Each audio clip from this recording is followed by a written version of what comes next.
الحمد لله وكفى وسلام على عباده الذين اصطفى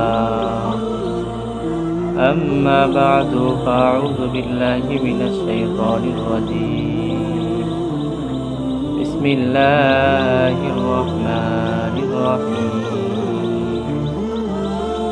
قل إن كنتم تحبون الله فاتبعوني يحببكم الله ويغفر لكم ذنوبكم والله غفور رحيم. وقال رسول الله صلى الله عليه وسلم لا يؤمن أحدكم حتى أكون أحب إليه من والده وولده والناس أجمعين. صدق الله مولانا العظيم. اللهم صل على محمد وعلى آل محمد كما صليت على إبراهيم وعلى آل إبراهيم إنك حميد مجيد. اللهم بارك على محمد وعلى آل محمد كما باركت على إبراهيم وعلى آل إبراهيم إنك حميد مجيد. الحمد لله রব্বুল আলামিনের দরবারে অসংখ্য গণিত শুকরিয়া যে আল্লাহ পাক রব্বুল আলামিন আমাদেরকে সুস্থতার নিয়ামত দান করলেন বলি আলহামদুলিল্লাহ। আমি কোরআনে কারিম থেকে একখানা আয়াত তেলাওয়াত করেছি। রাসূল আকরাম সাল্লাল্লাহু আলাইহি ওয়াসাল্লামের অগণিত হাদিস থেকে একখানা হাদিসের অংশ আপনাদের সামনে পাঠ করেছি। রব্বুল আলামিন যদি আমাকে তৌফিক দান করে অল্প সময়ের মধ্যে কোরআন ও হাদিস থেকে দু-চারটা কথা বলবো ইনশাআল্লাহ। রব্বুল আলামিন পবিত্র কোরআনের মধ্যে বলেন, কুল ইন কুনতুম তুহিব্বুনাল্লাহা ফাত্তাবিউনি ইউহিব্বুকুমুল্লাহ ويغفر لكم ذنوبكم والله غفور رحيم. রব্বুল আলামিন পবিত্র কোরআনের মধ্যে বলেন, তোমরা যদি আমাকে মহব্বত করতে চাও, আমাকে ভালোবাসতে চাও, তাহলে আমার নবীর অনুসরণ অনুকরণ করো। যখন আমার নবীর অনুসরণ অনুকরণ করবা, তখন আমি রব্বুল আলামিনকে ভালোবাসা হয়ে যাইবে। আল্লাহ পাক রব্বুল আলামিন যিনি এটাই বুঝাইতে চাইলেন এই আয়াতের মধ্যে, যে কেউ যদি আল্লাহকে মহব্বত করতে চায়, আল্লাহকে ভালোবাসতে চায়, তাহলে সে যেন আমার নবীকে মহব্বত করে, নবীকে ভালোবাসে। তো নবীকে মহব্বত করব কিভাবে, ভালোবাসবো কিভাবে? রাসূল আকরাম সাল্লাল্লাহু আলাইহি ওয়াসাল্লাম বলেন, যে কেউ যদি আমার সুন্নতকে আঁকড়িয়ে ধরে, কেউ যদি এরকমভাবে দুনিয়ার মধ্যে সুন্নতগুলো আদায় করি, আমি রাসূলকে মহব্বত করা হয়ে যাবে, মহব্বত করা ভালোবাসা হয়ে যাবে। রাসূল আকরাম সাল্লাল্লাহু আলাইহি ওয়াসাল্লাম বলেন যে আমি দুনিয়ার মধ্যেই এরকম জিনিস রেখে এসেছি, আমার সুন্নতগুলো তোমাদের সামনে রেখে এসেছি, তোমরা আমাকে পাইবা না।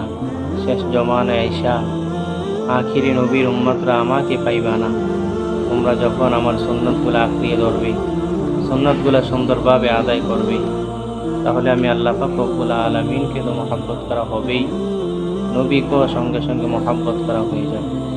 এজন্য রাসূল আকরাম সাল্লাল্লাহু আলাইহি ওয়াসাল্লামকে মহব্বত করতে হলে রাসূলের যে সুন্নাহগুলো আছে, সুন্নতগুলো আছে, ওগুলো সুন্দরভাবে আঁকড়িয়ে ধরতে হবে, সুন্নতগুলো সুন্দরভাবে পালন করতে হবে। এরকমভাবে মেসওয়াক আছে, এরকমভাবে খানা খাওয়ার সময় দোয়া আছে, এরকমভাবে রাসূল আকরাম সাল্লাল্লাহু আলাইহি ওয়াসাল্লাম হাঁটতে, বইতে, চড়তে, শোয়ার সময়, খাওয়ার সময় যে সুন্নতগুলো আদায় করতেন, এগুলো আদায় করতে হবে রাসূলকে যদি মহব্বত করতে হয়। কিতাবের মধ্যে পাওয়া যায় যে আল্লাহ রাসূলকে সাহাবায়ে কেরাম কতটা মহব্বত করতেন, কতটা ভালোবাসতেন। আল্লাহ তাআলাও বলেন, যে ব্যক্তি আমাকে মহব্বত করবে, ভালোবাসবে, আমি আল্লাহ পাক রব্বুল আলামিন যখন বান্দার যা কিছু দরকার, আমি আল্লাহ পাক রব্বুল আলামিন গায়েব থেকে ব্যবস্থা করে দেব, এবং বান্দার বন্ধু দোস্ত আমি আল্লাহ পাক রব্বুল আলামিন নিজেই হয়ে যাব। কিতাবের মধ্যে পাওয়া যায় যে একজন বড় ওলি ছিল, খাজা ওসমানে হারুনি রহমাতুল্লাহ আলাইহি। উনি অনেক বড় বুজুর্গ ছিলেন। উনি একবার রাস্তা দিয়ে এক জায়গার মধ্যে যাচ্ছিলেন রাস্তার, তো সফর করার সময় রাস্তার পাশে দেখে অগ্নি পূজকরা আগুনের পূজা করে। উনি তাদের কাছে গিয়ে বললেন যে ভাই, তোমরা যে আগুনের পূজা করো, আগুনের ইবাদত করো, আগুনের বন্দেগী করো, কারণ কি? তখনই অগ্নি পূজকরা খাজা ওসমান হারুনিকে বলতেছেন, হে খাজা ওসমান হারুনি, আমরা তো আগুনের পূজা এই জন্য করতেছি, আগুনের ইবাদত এই জন্য করতেছি, সূর্যের ইবাদত এই জন্য করতেছি যে আমরা জানি পরকালে আগুন মানুষকে পুড়িয়ে দেয়, আগুন মানুষের উপর অনেক অত্যাচার করে, জুলুম করে, আগুন মানুষকে পুড়িয়ে দেয়। তো দুনিয়ার জমিনে আমরা এই জন্য আগুনের পূজা করি, আগুনের ইবাদত করি, সূর্যের পূজা করি, আগুন যেন আমাদেরকে পরকালে না পোড়ায়, এই জন্য ইবাদত বন্দেগী করি। তো খাজা ওসমান হারুনি রহমাতুল্লাহ আলাইহি অগ্নি পূজকদেরকে বলতেছেন, ঠিক আছে, আগুনকে একটু দুনিয়ার মধ্যে একটু পরীক্ষা করো, আগুনের তো ইবাদত বন্দেগী করতেছ, আগুনকে একটু দুনিয়ার মধ্যে একটু পরীক্ষা করে নাও যে আগুন তোমাদেরকে দুনিয়ার মধ্যে পোড়ায় কিনা। যদি দুনিয়ার মধ্যে না পোড়ায় তাহলে পরকালও আগুন তোমাদেরকে পোড়াবে না। খাজা ওসমান হারুনি রহমাতুল্লাহ আলাইহি যখন অগ্নি পূজকদেরকে কথাটা বললেন, তো অগ্নি পূজকরা মনে মনে ভাবতেছেন যে খাজা ওসমান হারুনি যে কথাটা বলছে এটা তো সত্য কথা, আমরা যদি আগুনে হাত দিই আমাদের হাত তো আগুনে জ্বালিয়ে দিবে, আমরা যদি আগুনের মধ্যে পাটা রাখি, আমাদের যতই ইবাদত বন্দেগী আমরা আগুনের করি, আগুন তো আমাদের হাত জ্বালিয়ে দিবে, পা জ্বালিয়ে দিবে, সুতরাং এটা করা যাবে না। তো অগ্নি পূজকরা খাজা ওসমান হারুনিকে বলতেছেন, তুমি কার ইবাদত করো? তো খাজা ওসমান হারুনি রহমাতুল্লাহ আলাইহি বলতেছে, আমি তো তোমাদের আগুনের রবের পূজা করি, আমি তো তোমাদের আগুনের রব এক আল্লাহর ইবাদত করি।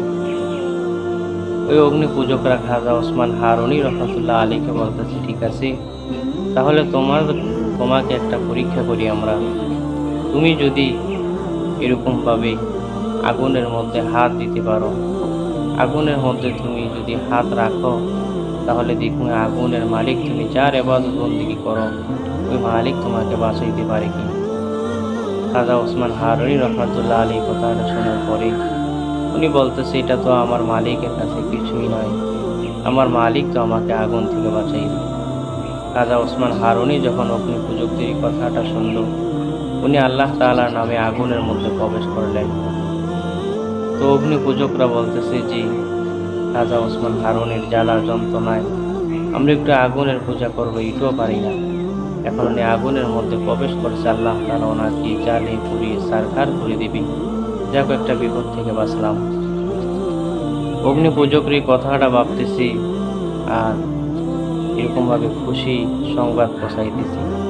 কিছুক্ষণ পর খাজা ওসমান হারুনি আগুন থেকে বাইর হয়ে ওই অগ্নি পূজকদের সামনে এসে বসলেন। অগ্নি পূজকরা বলতেছেন, হে খাজা ওসমান হারুনি, তোমাকে যে আগুনে জ্বালাইলো না কারণ কি? তুমি তো আগুনের মধ্যে অনেকক্ষণ ছিলা, তোমাকে আগুন কেন জ্বালাইলো না? আর আমরা যে আগুনে হাত না রাখতে আগুন আমাদেরকে জ্বালিয়ে দেয়, কারণ কি?